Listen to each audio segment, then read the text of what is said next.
আসসালামু আলাইকুম।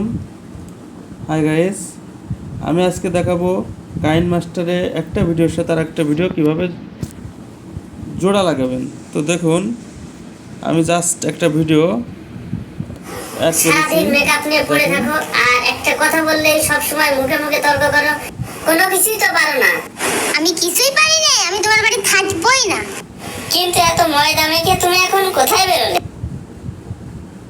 তো একটা ভিডিও, তো ধরেন আমি এই ভিডিওর সাথে তাই আর একটা ভিডিও জোড়া লাগাবো। তো সেক্ষেত্রে কি করব? তো আপনারা দেখেন, এর জন্য কি করতে হবে, আমাদের এই মিডিয়ায় যেতে হবে। মিডিয়ায় যে আমরা যে ভিডিওটা অ্যাড করব, জাস্ট সেই ভিডিওটাই আমরা ধরেন এই একটা ভিডিও এটা অ্যাড করব, এটা আমি জাস্ট এখানে দিয়ে দেবো, এই ভিডিওটা অ্যাড হয়ে গেছে, বাস এতটুকুই, আর কিছু দেবো না। ধন্যবাদ সবাইকে। এটাতে কোনটা